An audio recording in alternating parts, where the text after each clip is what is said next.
All right, then. We are in the ninth chapter of Masechet Brachot of the tractate of Brachot in the Babylonian Talmud. We did the Mishnah, which is the initial collection of oral traditions from the time of which is parallel for those who are New Testament students from the time of the New Testament. We're beginning to swim in this ocean of Talmud, as it's known, Yam HaTalmud, that's made up of material that spans over hundreds of years and over hundreds, if not thousands, of miles geographically, and somehow comes together in this edited version. And so we're going to look at what we're going to see today is a continued discussion of what we learned in last week in the Braita, in the outside tradition. So material from the first few hundred years of the Common Era, in which an additional or an outside tradition, I'm calling it a Braita, I'm translating it as an outside tradition. We were told that there are a certain amount of places around the Middle East that if you see them, mostly the land of Israel, but if you see them, then you should say a blessing that a miracle was done in this place for the people of Israel. And so what we're doing now is going into detail of those particular places. We went into some detail last week, and we're going to continue that detail this week. Sometimes the detail is short. They just want to know, where do you know this from? What is that referring to when you send, if you see such and such place, what is that referring to? And we're going to see the verse that the Talmud refers us to.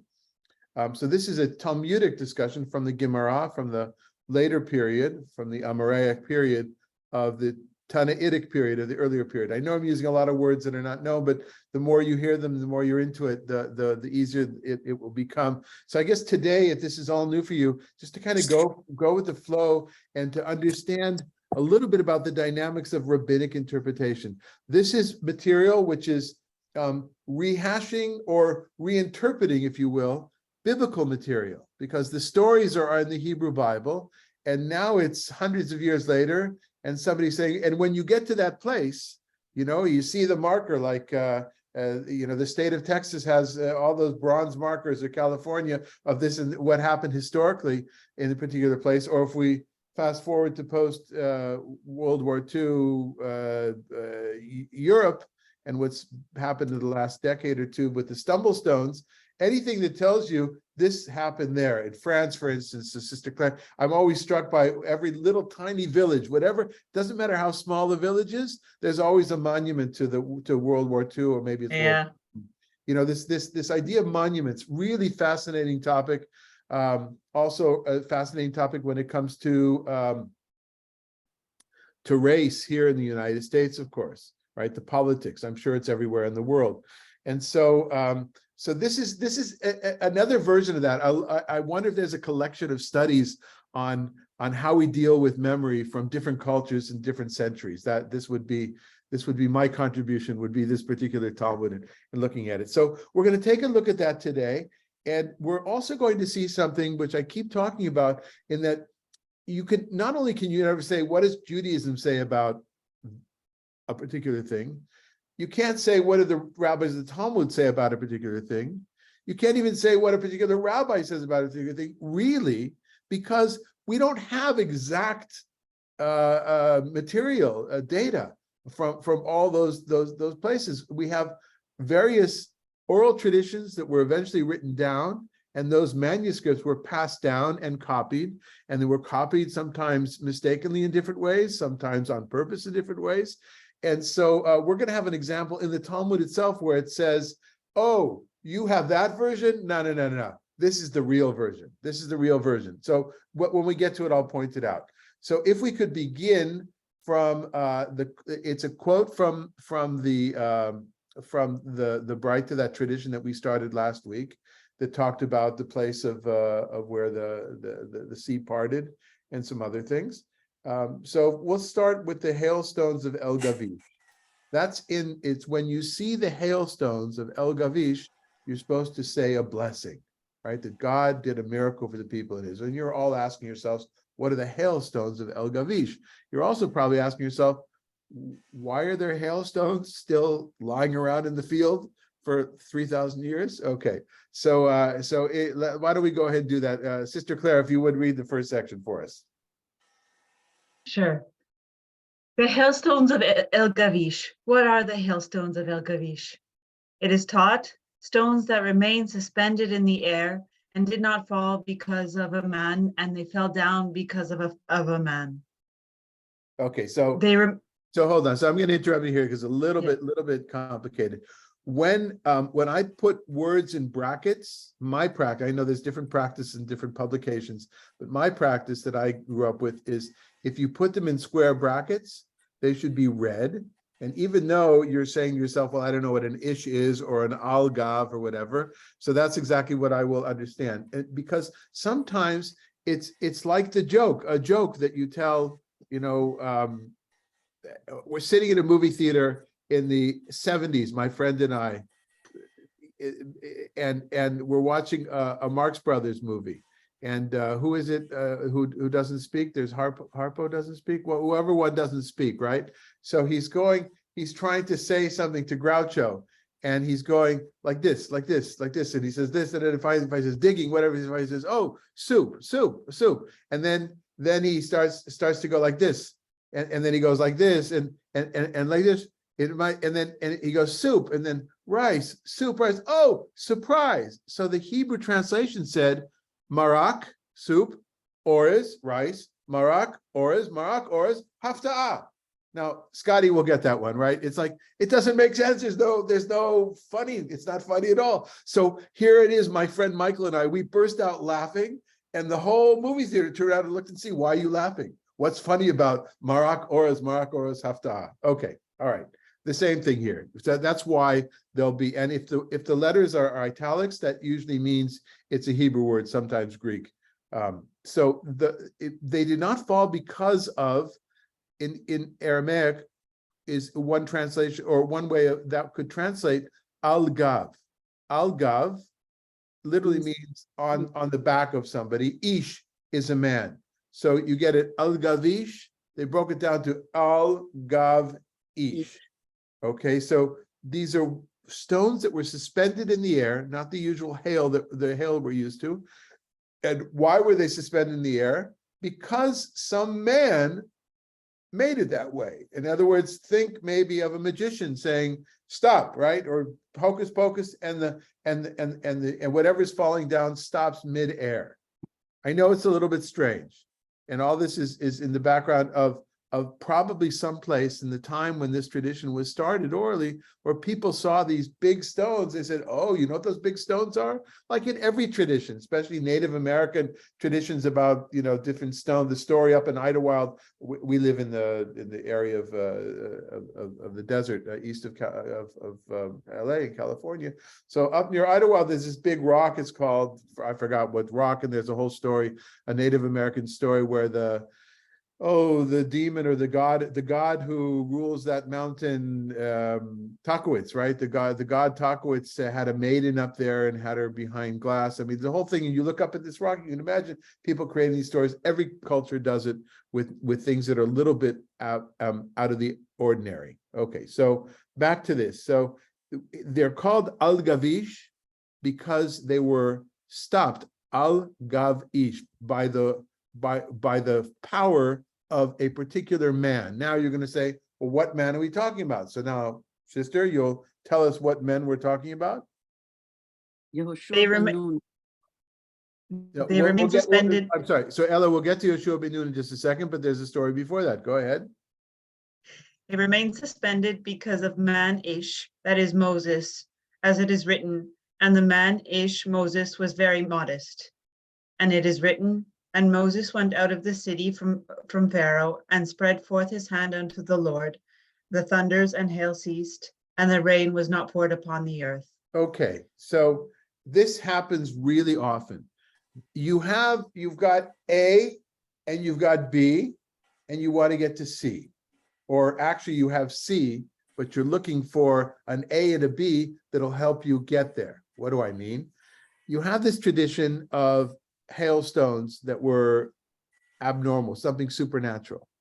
And when you see those kind of these stones that are attributed, the people that attribute to the ancient stories from the Bible, from the Torah, somebody will say, well, who did that? It was a man. And who's a man? Well, you could say there are zillions of men, right? But what the Talmud often does, rabbinic, the inner workings of the mechanics of midrash are, you often take a word that becomes the leitvort, right? The key word, and the key word here is ish, man. Even though there's lots of others, but who is known as a ish? I could give you off the top of my head 2 or 3 others in biblical literature, but that doesn't interest them. As long as they can say Moses is called ish. Where is Moses called a man? In that first verse that we see from Numbers 12-3, when Moses was very modest, even though his brother and his sister were gossiping about him, he didn't get upset about it. That's the context there. And in another place, it has Moses being called Ish. That is in the case of Exodus 9:33. Excuse me. Once we know that Moses, Ish means Moses, so it must be Moses. And once we know that Moses is called Ish, and the term we're looking for is Al-Gav Ish, by the work of a man. Who's that man? Moses. And what context is that story? And so, Ella, this is before the one you thought of, right? Moses went out of the city from we're talking about the plague of the hailstones in the 10 plagues of Egypt. So the people there are 2 men that we're going to see in a moment, Joshua. Moses is proven here to be what that term El Gavish or Al Gavish refers to by using 2 verses. I know this sounds utterly bizarre to somebody who's never seen this kind of stuff before, but we need to get, if you're going to read rabbinic commentary on biblical verses, is what essentially we're doing right now, even though the context of our conversation is how we behave as Jews in uttering in liturgical blessings. That's the real topic here. But by the way, we're getting a view into how biblical interpretation or hermeneutics, rabbinic hermeneutics work. It's not exactly the same. In the church fathers, you find a little bit like this, but not definitely like, not nearly as detailed, mostly because the rabbis of the Talmud are dealing with the Hebrew text. And Aramaic, the language that they're using, or they're using Hebrew, depending on what period of the rabbinic period, it's the same language. So you can do these word plays and these and this understanding of the text. When it's removed to the Septuagint, to the Greek translation, or later to the Latin translation, then you can't. It's not done as much. It's also not exactly the style. You do find it a little bit, and there are scholars that their expertise is to find the common denominator between early Christian writings and Jewish writings from the same period of time. I'm talking about the mechanics now of the interpretation of the commentary. Okay, a little bit complicated, I understand, but now that we've gotten our feet wet in this one, let's go ahead and do the second part of this paragraph, which relates to what Ella brought up, Yoshua ben Nun. Go ahead, Claire. They descended because of a man, that is Joshua, as it is written, take Joshua the son of Nun, a man Ish in whom is spirit. And it is written, as they fled from before Israel, while they were at the descent of Beit Horon, that the Lord cast down great stones from heaven upon them unto Asika, and they died. There were more who died with the hailstones than they whom the children of Israel slew by sword. Okay, my guess is that many of you have never heard this story. Am I correct? Does anybody know this story in Joshua? All right. Well, so that it's not so material to what we're doing here, but the joy of studying Talmud also, like everything else for me, I don't get things done. That is certainly not writing, because if I'm reading a book, I look at the footnotes. That's just how I've been trained. And if there's something a little bit strange or interesting about the footnote, well, then I look up that book. And sometimes I order that book on Amazon. That's why the pile of unread books is so high over there that Sasha's laughing right now. But I will, somebody asked me, and one of my rabbinic colleagues asked me the other day about burying somebody with their tefillin, with their phylacteries. And so my response was, well, let's first talk about what we do know, burying somebody with their talit. And then I realized that I don't really know that custom so much. I certainly don't know about cutting out. So that led to hours and hours of me opening up the books. Some of it's online, but most of the stuff I still need to open up the books that I have. Thank God, I love the books. And there went basically an entire day in answering my friend's very naive question, what do I know about bearing tefillin, bearing a man with his tefillin? Okay. So to me, that's the joy. The joy is that from here, it's worthwhile to go and open up that chapter in Joshua. You don't read the whole book of Joshua and see there a supernatural victory, right? People know about the sun standing still. That's more in Yvonne, that's more of a famous thing. But here too, there's a story about hailstones that come down and they kill the enemy. Yes, Ella. Yeah, are they stones like made out of rock?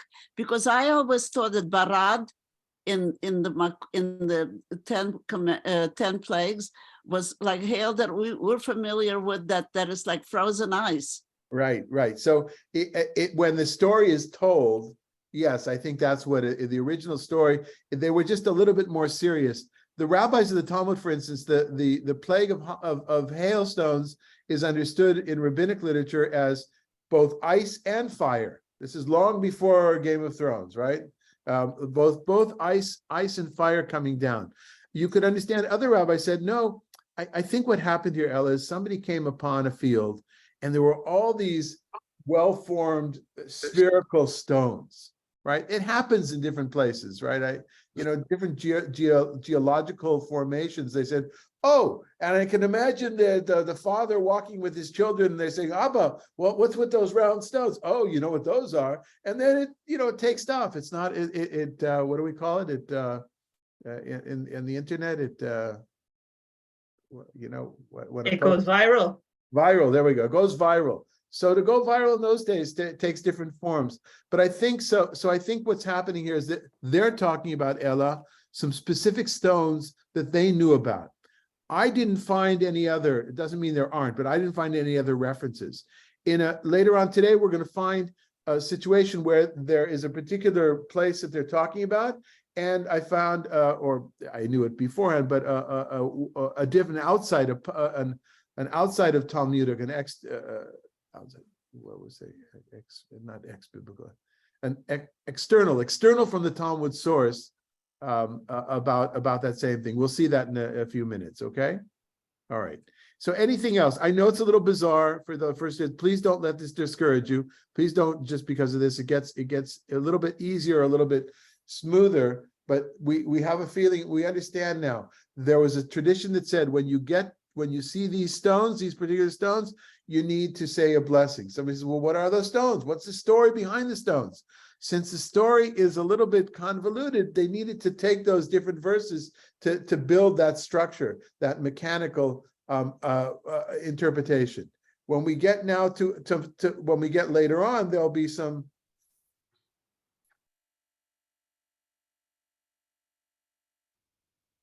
Oh yeah, when we get later on, there'll be some far simpler explanations. Okay, so let's go on to the next section, unless somebody wants to say something else about this. Okay then. Jackie, you want to read the next section? We're going on from the stones of Al-Gavish to something else that was said in that tradition. Now this is explaining another geological something that they had a story about. Go ahead, Jackie. Okay, we just need you to unmute first, please.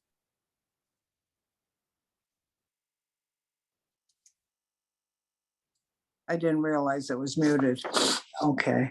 The rock that Og, king of Bashan, sought to throw upon Israel, a tradition was transmitted. Og said, how large is the camp of Israel? Is it 3 parasangs? I will go and uproot a mountain, 3 the size of parasangs, and I will hurl it upon them and kill them. He went, uprooted a mountain 3 parasangs long, and brought it on his head. And the Holy One, blessed be he, brought grasshoppers / ants upon it, and they pierced the peak of the mountain, and it fell on his neck. Okay, yeah, I know. This is no less bizarre than the previous one. In fact, it's even more bizarre. So Og, Melech HaBashan, Og, the king of the Bashan, comes up a few times in the Torah. Sid isn't here today, but Sid loves stories about Og. Og, we know from Deuteronomy that he's a giant of sorts. In Deuteronomy 3:11, only King Og of Bashan was left of the remaining Rephaim being an ancient race of giants. His bedstead, an iron bedstead, is now in Rabbah of the Ammonites. It is 9 cubits long and 4 cubits wide by the standard cubit. If 9 cubits is more or less one of these from here to here, so you can imagine if the Torah is telling us specifically about a bed stand which is that long and that wide and made out of iron, not wood, then you get the picture. And so, and what's interesting here is it's if the author of Deuteronomy had visited Rabat Ammon and been to the museum of bizarre things or large things, right? Kind of Ripley's museum there, and brings that as a proof to how. So there are stories that abound about Og Melech HaBashan. I wrote an entire master's thesis about this. And this is one of the major texts that comes up a lot, okay? So you've got a king who's referred to as being a giant in the Torah itself, right? Not a lot else except for that Moses and the Israelites defeated him. Of course, that's part of the deal is to raise the stature of the defeat. Oh, even the giant, even King Og of Bashan was defeated. Now, that just gave. And we don't know, perhaps Og symbolized somebody in the ancient world. That's what I had hoped to find, but I didn't find in my study of Og. Just like Esau symbolizes Rome and then Christianity in a lot of the rabbinic writings, perhaps Og symbolized some sort of large enemy. A little bit connected to Og is Goliath, because they're both giants. They're not from the same ethnic group of people, but still the idea of this fear, this idea of giants in the older stories. Okay, so what's the story here? He knows that he has to defeat the Israelites. So what does he do? Because he's a giant. You can imagine him looking down on the people of Israel from the top of the mountain and saying, let's say, how big are they? They're 3 square miles, 3 miles long, 2 miles wide. Oh, what's the problem? All I need to do is find a mountain to the same side. I'll pick it up. I'll put it on my head, like a Bedouin woman who's carrying her things on top of her head. I'll walk with it over to where the people of Israel are, and I'll throw it down and cover it. Boom, gamanu. It's all done. The whole thing is done. Yeah. Think of children listening to these stories around the fire. That's what always makes it easy for me. I mean, the kids are delighted to hear these kind of stories. The truth is, many adults are, not just Richard, but many adults also love these kinds of stories, okay? Now, so he's walking with this mountain on his head. That's the picture. Giant walking with his mountain on his head. And what does God do? God doesn't just, with a flick of God's finger, that would be too simple. God works within nature and sends. Now, we don't know that this word is used for as kritzi is, what did I translate? It's used for locust and grasshoppers. That's one way of Aramaic that in the Talmud that word is used. But other, Rashi, for instance, says that it's ants. Now, did Rashi say it because it had a different version of the text, which sometimes happens? Which he doesn't say here, but sometimes that's in the background, or is it because he has other texts in mind that we didn't believe it's ants, or maybe just thought it was a cooler miracle? But what's the idea? The mountain is on the head. If you look at me for a second, and why don't we? Am I profiled? How do you call it? No, let's leave it like this. You can see me. So the mountain's on the head, and so a mountain is here. And then a grasshopper lands here, or grasshoppers, or ants, and they start to peck their way down to his head. What happens? So then it becomes like a donut or a bagel, and it drops onto his head. So you can imagine maybe somebody even acting this out, and the kids are just giggling with this idea of a giant dancing around because let's see what happens. Okay, go ahead and read, Jackie. Oh, well, he tried to remove it, but his teeth were extended to one side, and to the other he was unable to do so. And that is what it is written. You break the teeth of the wicked. And this is in accordance with Rabbi Shimon ben Lakish. As Rabbi Shimon ben Lakish said, what of that which is written? You break the teeth of the wicked? Do not read you break, but rather as you lengthened. Okay, a little complicated, but it's not, I will try to explain. The mountain is on his head. He's trying to push it upwards, right? But what happens? His teeth grow down. Think like a walrus. His teeth start to grow down. And then somebody, there's a smart aleck, some brainy kid on that says, well, what do you mean? That doesn't happen. You know, that, well, where do you know his teeth grew down? So, oh, we have a verse. And the verse is from Psalms that says, "V'shinei harishaim shibarta." Okay, the teeth of the wicked you will break, which is a poetic way of God, you know, getting involved in the battle of the Israelites. You'll break their teeth, you'll smash their teeth, right? And then the Talmud has to have another comment. So this is very Talmudic, right? Well, somebody says that, whoa. What do you mean shibarta? But this is not breaking the teeth. So Rabbi Rish Lakish comes and says, well, there's a tradition. Don't read shibarta, read shirbavta, right? A slight change of adding another word. Lo shibarta, which means to break, but shirbavta, which means to lengthen. Okay, so you can imagine now, again, the kids are laughing because he's trying to get this mountain off of his head. His walrus teeth are holding it down. He can't get it up. Now continue to read the next section. Not over yet. How tall was Moses? 10 cubits. He took an axe 10 cubits long, jumped up 10 cubits, and struck Og in the ankle and killed him. Okay. The rock upon the rock. That's it. So that's it for this section. Okay. So you want to know, this is one version of the story. We're not there are lots of different versions. I'll give you just another one in a second because it's a cutie. But so you want to know how Moses defeated Og? It's because God performed the ant. That's why I like the Rashi's commentary that it's the ant. Even a little ant came down, dug his way, and caused this whole thing to happen. Foiled the plans of this evil enemy, this giant enemy. But okay, we've got him dancing around. Moses, who is here thought to be very tall, right? That's 12 feet tall, whatever. And then Moses jumps up. I'm not sure that axe is the best translation. I think it's probably with his staff. And with his staff, right, he jumps up. And how high does he get on Og? 10 cubits. No, that's how high he is. He jumps up. And then jumps up 10 cubits and strikes. Right? So he's up 20 cubits. And where does he reach on Og?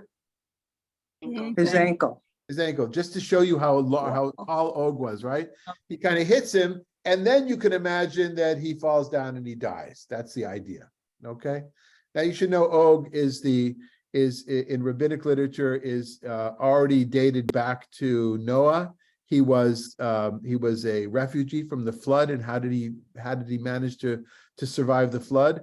By lying on a plank outside of the ark that Noah made him. Nothing in the Torah about this, nothing in the Bible, but it's rabbinic additions, and they come to serve different issues, different things in verses. Right now, it doesn't matter how, but it's never a standalone. It's always coming to interpret something. So it bothered me, this issue of the teeth in my studies, until I understood that this too was a play on words. His name is Og Melech HaBashan. Og, the king of Bashan. Well, they understood, they made a play on words. Og, the king of Bashan. He's the king who was brought down by his tooth. Oh, wow. Bashan. Bashan. Shane, Shenaim are teeth. And so very often that's it. What's really fascinating here in the what's the word I'm looking for? Not post, but well, it is post-Quranic, but the not in the Quranic tradition, but the next layer of Muslim tradition about scripture. There's an important work in Islam called the Stories of the Prophets. And lots of them have prophets about stories, additional stories, more that are in the Quran about prophets we know, and Jesus is one of those prophets as well. And in the stories of the prophets, Og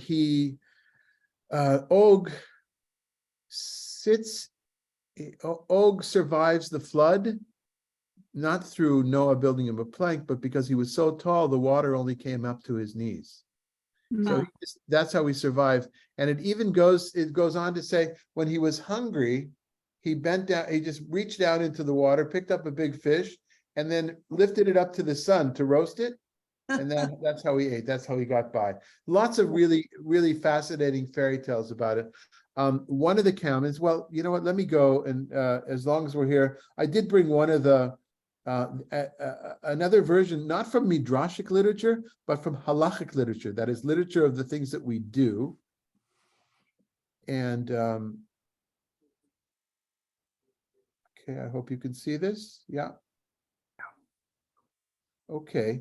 Donna, you want to read this? This is from Masechet Sofrim, and Masechet Sofrim is literally the tractate of the scribes. It's laws about how you write a Torah scroll and mezuzot, and well, yeah, different things like that. It also has a lot of laws about liturgy. It's not the Talmud itself; it's a post-Talmudic tract. It's what we call it's almost the Talmudic Apocrypha. There were tractates around the same time as the Talmud, but they didn't get into the canon, which we study in the Babylonian town, which is considered to be canonical. So this is in an additional section to Sofrim, which only appears in some of the in a small amount of the manuscripts. And I know because I searched the manuscripts to find the wording. Go ahead, Donna. I don't know. I can't see the screen right now, but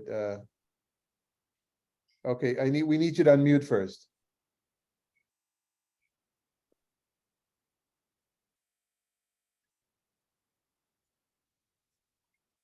Testing. Yeah. Now Okay. if you start again, please. Right. The greatest man among, how do you say that? Anakim. Anakim, among the Anakim refers to our father Abraham, whose height was equal to that of 74 men. His eating and drinking were of a similar proportion, equal to those of 74 men. So too his strength. What did he do? He removed the 16 sons of Keturah.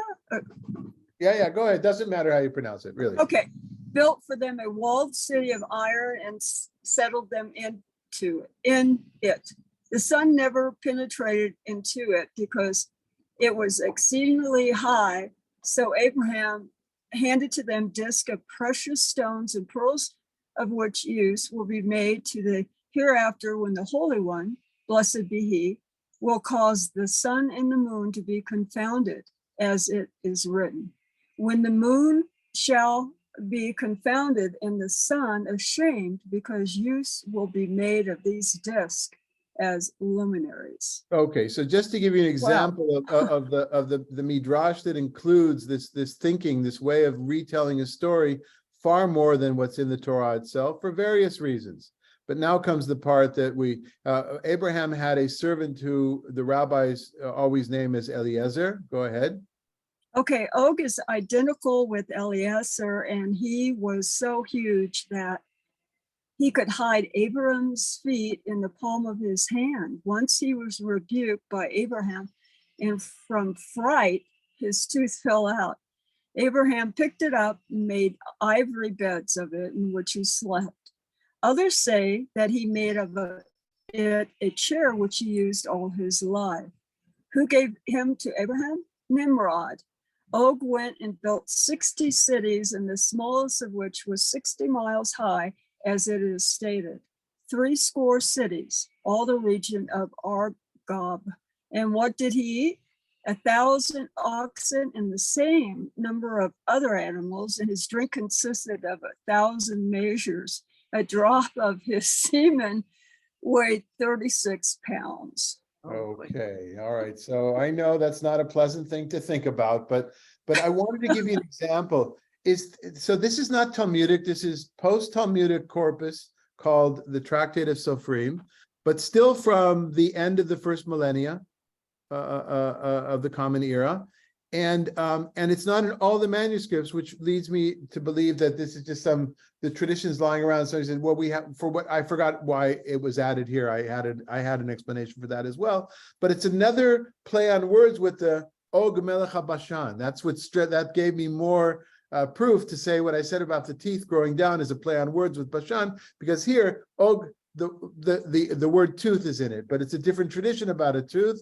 He makes a throne out of him, and then of course and it gives an idea of the semen. Another reason I brought this, and this is why it's a later tradition, is that I found in the Arabic text. I don't read Arabic, but I sat with one of my professors who translated for me, Chavalatzus Yafe. I don't know that she's alive still. My guess is not, but a wonderful, wonderful scholar of Islam, well-known, world-renowned scholar of Islam at Hebrew University, and she was a member of my synagogue that I was the education director at. So we were friendly, and she was very kind to go through those texts and translate them for me.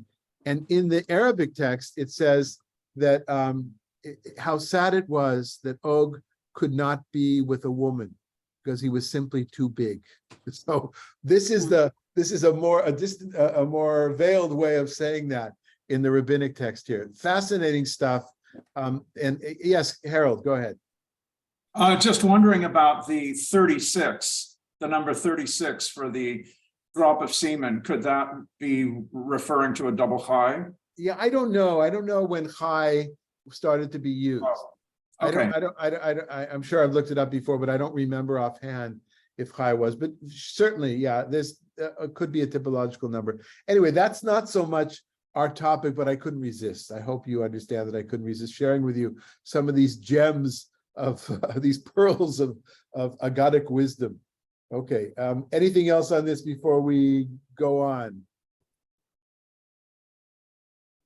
So here too, the sages who put together that have this oral tradition, they knew of a place that somebody said, oh, that rock out here, anybody? I have a perfect rock for this story. Anybody lives out here in the desert? That great rock, what's it called in Lansing, near Lansing, in the high desert? Near Yucca Valley, Joshua Tree. No, you guys haven't been there? Oh, there's this. No. You've been there, Madalena, right? Was it during the Torah trek? No, we didn't get there. You can't.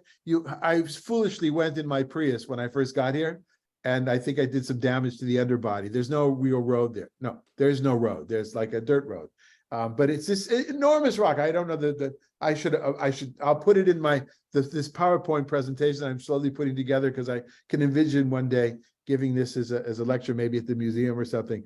But there's this huge rock near Lansing is in Landers. In Michigan. No, so not the one in Michigan. One is Landers. Lansing is Michigan, and Landers is here, I think. And whatever it is, it's not that far from Palm Springs, but it's really a bizarre. But look at huge stones in the middle of nowhere exist in a lot of places, right?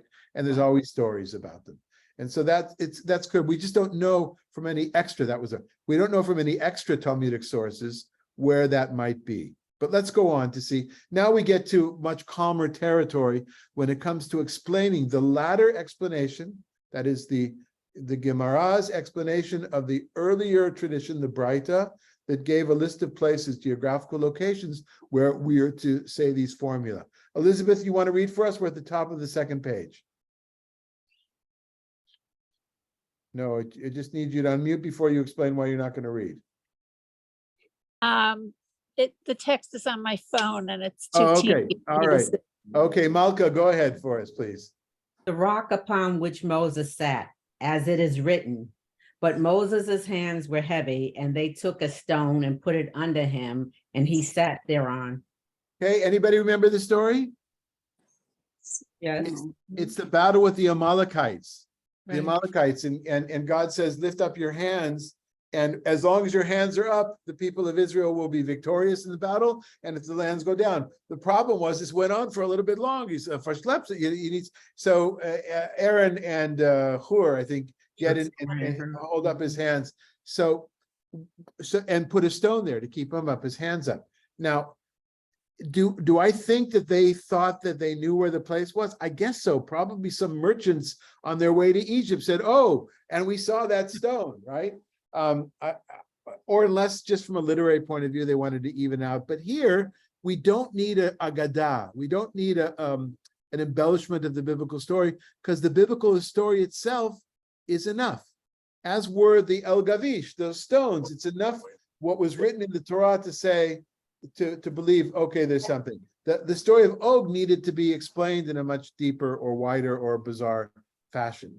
Okay, Malka, go ahead.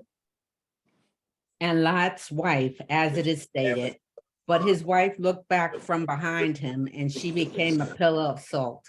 I know, that's what I signed out. Sorry, we've got some talk, we've got some noise here. Okay, I think I got it. All right. So I had showed you last week the two different sites, one in Jordan and one in Israel, Palestine, near the Dead Sea, where that are thought to be Lot's wife. I think I shared with you also that the one that used to be when I was younger in Israel, that broke, and soon afterwards somebody else found another one, right? Because there's a lot of those kind of single pillar kind of salt deposits or whatever they're made out of there.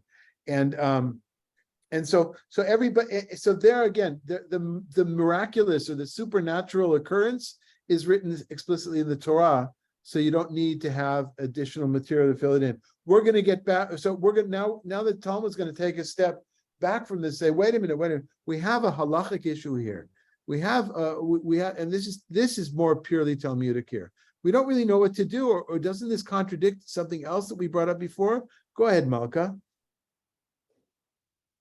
And the wall of Jericho that was swallowed, as it is written, and the wall fell down flat.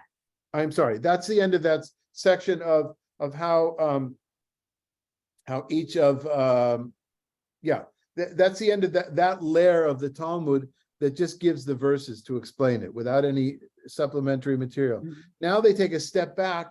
They say there's two issues we want to talk about here. One about Lot's wife and one about the wall in Jericho. The one about Lot's wife really starts with a conversation about halachic principles, which we'll see. The one about Jericho brings us back a little bit to the Og story, that you've got to massage the text to understand what they might be talking about. But let's see. So go ahead, Malka. Why don't you read the next section? Granted, all of these are miracles. However, Lot's wife is a tragedy. One recites, "Blessed the true judge." Okay, so we say when someone dies. Right. It's staccato language. But basically what it means is this. First of all, the idea, wait a minute. Miracle, but it's a tragedy as well. I like the idea that compassion is brought into this. Should we say the same blessing now? This was discussed in the Mishnah that we read in the first time we're together, maybe in the second as well, in that there is that in the same way you bless for something good, you praise God for something good, you praise something for something bad as well. And yes, Malka, this is the source for what we say to somebody when we hear somebody's die. We say Baruch Dayan Ha'emet, or at the mourners themselves when they're terid kriya.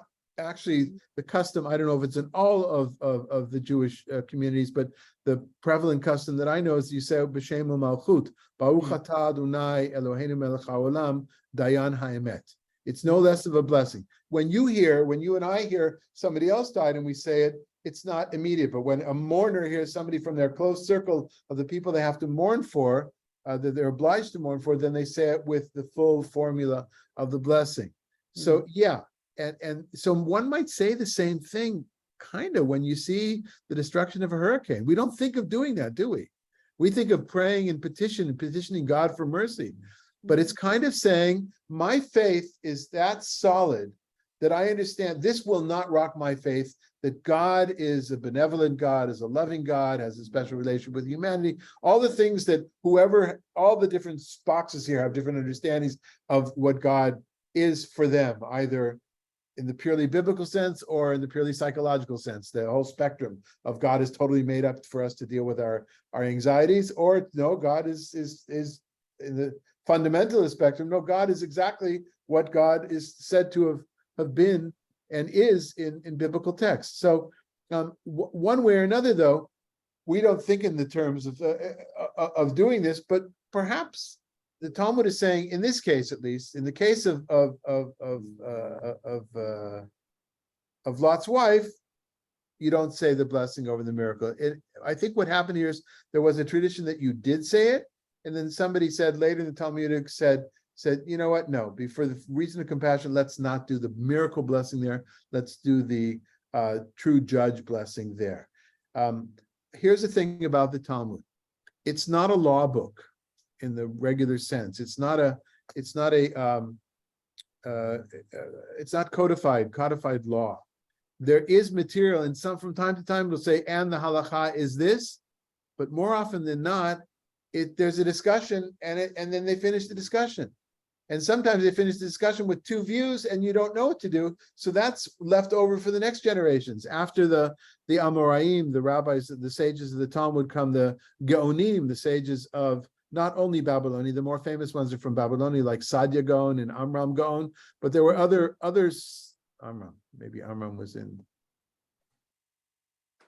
No, Sadia Gaon was in Egypt for a while. Okay, doesn't matter whether, but most of the Gaonim that are referred to are Babylonian Gaonim, that is from the latter part of the first millennium CE, and some are in the land of Israel and hence in Egypt as well. So now I'm totally confused. I think Sadia Gaon might have been in Egypt, or maybe he was in both places. I think in Egypt. So please disregard that part. Didn't prepare for that. So, Quick question.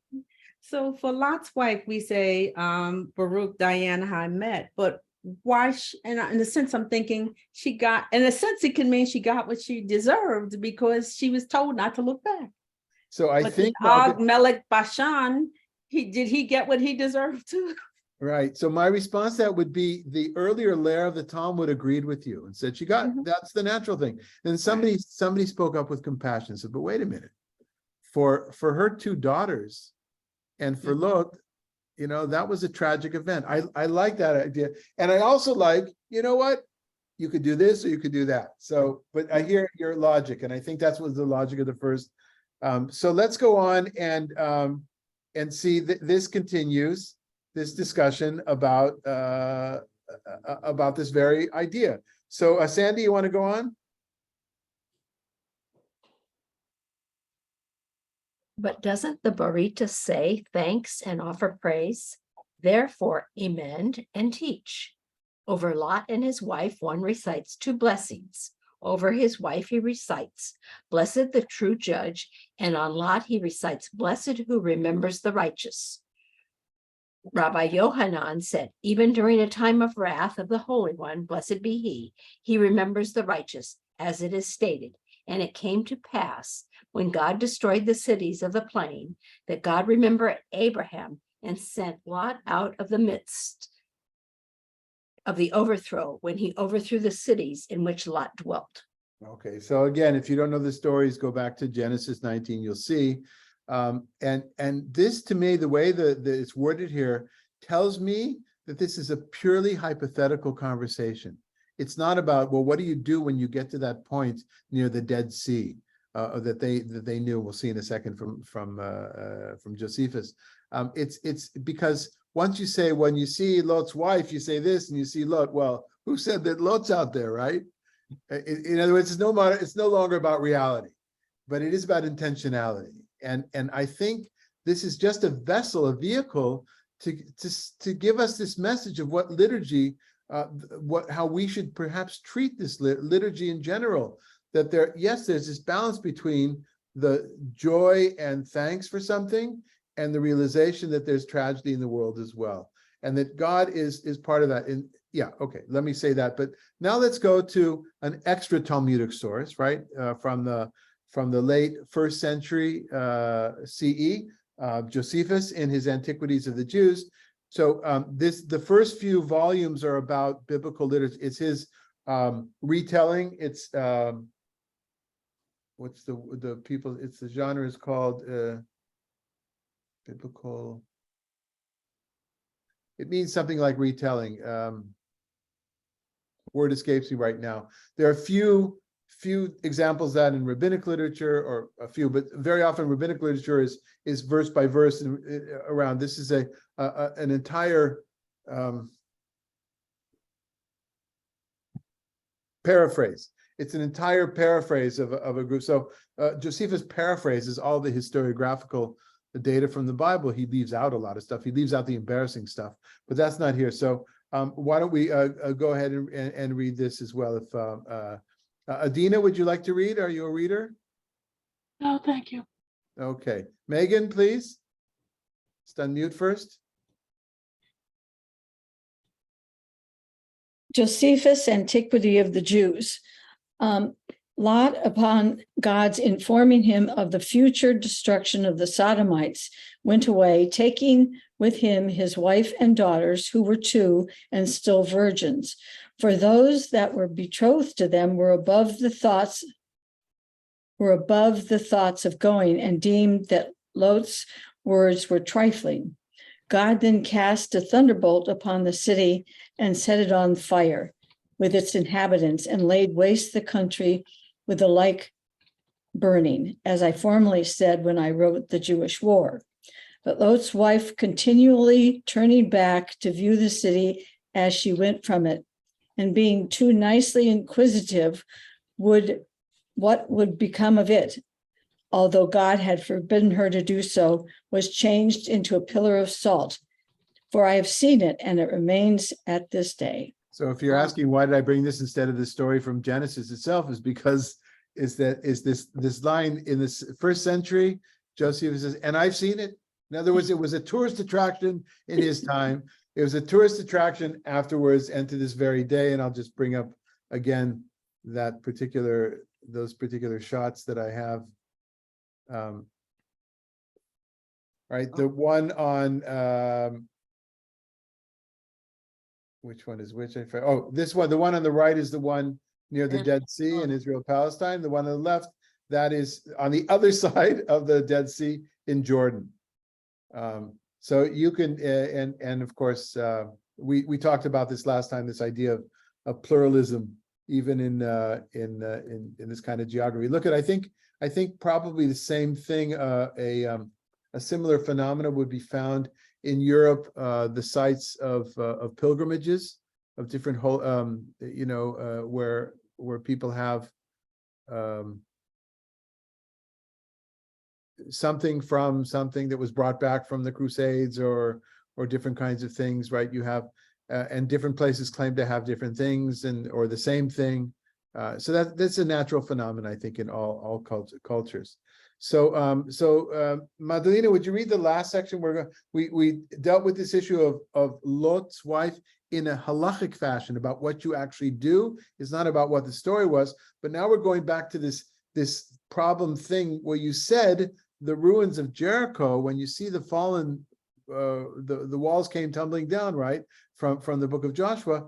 How does that work? And here's an explanation to that, Madalena. The last one, right?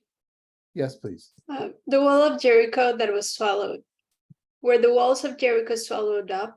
Didn't they fall as it is stated? And it came to pass when the people heard the sound of the shofar, that the people shouted with a great shout, and the wall fell down flat. Since the width and height were equal to one another, therefore they were swallowed. Okay, so you need to have a little sense of building here in physics, right? If the width and the height were the same and the walls came tumbling down, so what does that mean? Well, the truth is we understand the stones kind of, I think the idea is that you can imagine a tall wall that has stones and then it comes down and then you can leap over the stones. But if it's this block, this massive block, which height and width are the same, if they come down, then you still have this mountain of things. So therefore, somebody had to create this extra biblical explanation as to what happened. The earth opened up and swallowed part of those stones, and very possibly because people knew where Jericho was. People have known where Jericho, the site of Jericho, is for thousands of years, straight through, even when Jericho was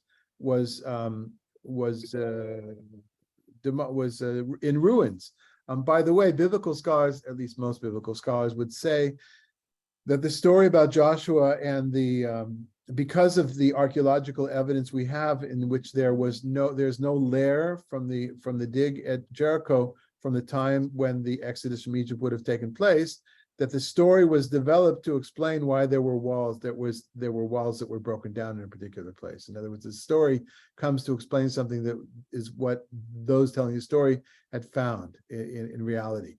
And interesting enough, there's another city mentioned the same verses, the same chapters of Joshua, called Ai, and Ai means ruins. So the name of the city was Ruin, which leads one to believe that the story about the destruction of Ruin, the city, only was told after somebody said, "Wait, Abba, Ima, how come that town over there is in ruins?" Okay. So what I'd like to finish with today, unless there's any questions about what we did, because we're 1 minute over 11, but I have one more picture to show you, which came across my screen today. Before that, any questions or comments?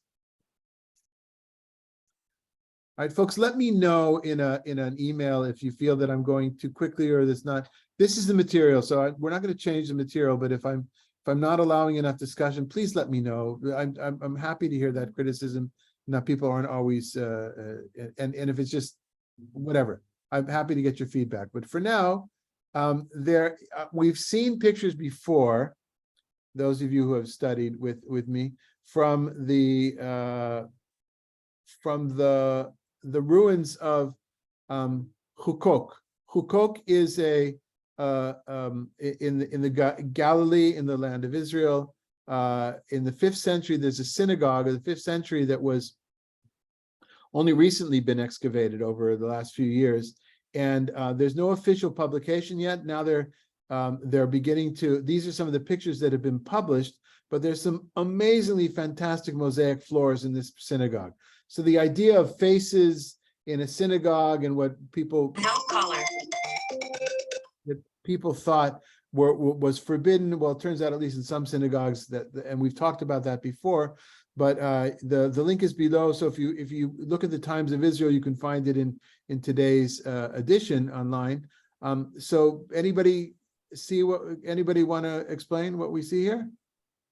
The whale, Joshua, Jonah and the whale. So we have actually seen a different picture from this mosaic floor that has Jonah has feet sticking out of the mouth of a smaller fish, which is half swallowed by a larger fish, which itself is swallowed by a larger fish. So we know Jonah is covered in a different area here. Now, this is a different biblical scene.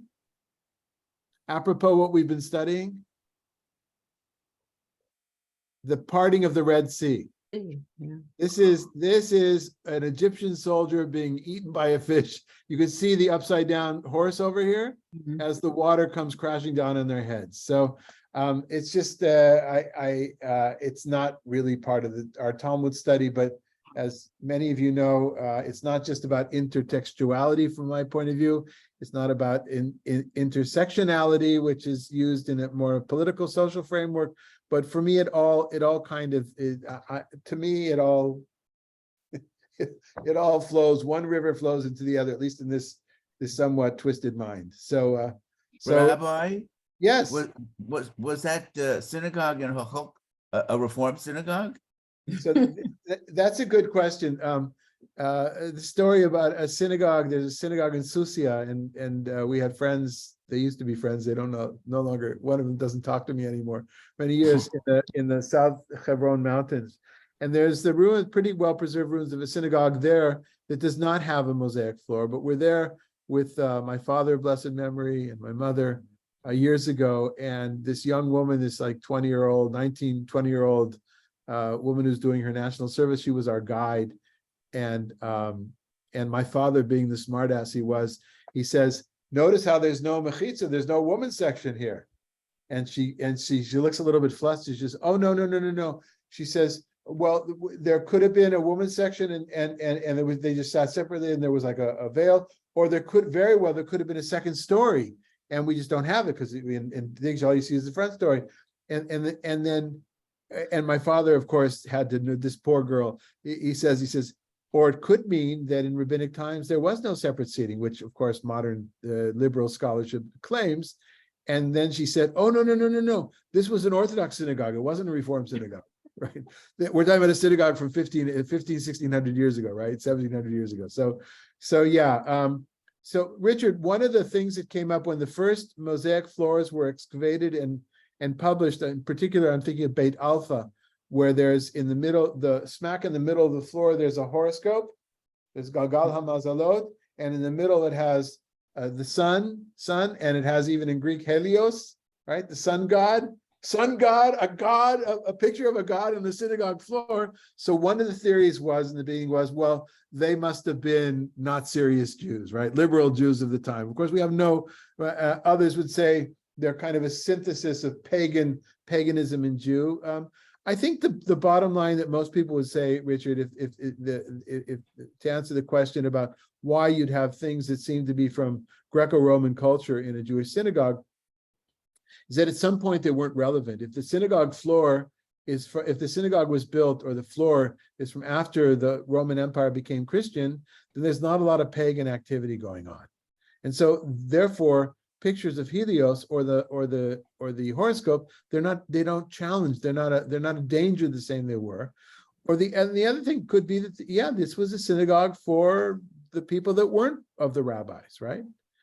So it's but I, again, not my expertise. I love looking at this stuff, but I'm not a great I have okay. a question. Yes, Ella. When was the synagogue in Hakuk discovered? Oh, in the last decade. Oh, this just in the last 5-6 years, I think. If you read the article, go to the Times of Israel today, and you'll find that. Or also, Okay, because I lived in Hakuk for about close to 4 years, and it was in the late 1950s, and it wasn't there. right, So right. I was just wondering. Yeah, I'm going to put the link in our chat box. Just a second. Okay. So it's the Times of Israel. I don't know how to reach chat box. Let me see. Here we go. All you have to do is click on this link here, and we'll keep the chat. We'll keep the Zoom meeting open now, so anybody wants to click on that.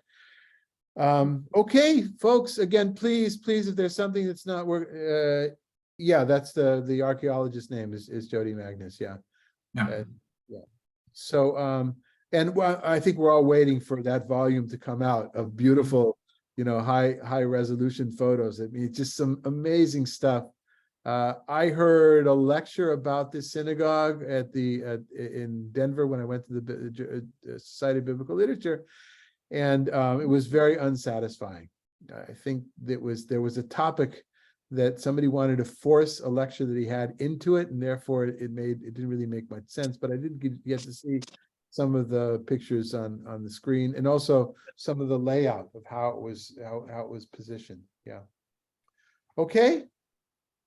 All right, everybody. Thanks for being here. We will see you next week. Thank you, Rabbi Gary. The record, just so you know, if you miss the time, the recordings now, Madalena, I think she gets them up on a Friday. The recording of if you missed a day, you can get it the next day already on our YouTube channel. Who knew we had a YouTube channel? Now we know. Okay. Bye, everybody. Amazing. Thanks for being here.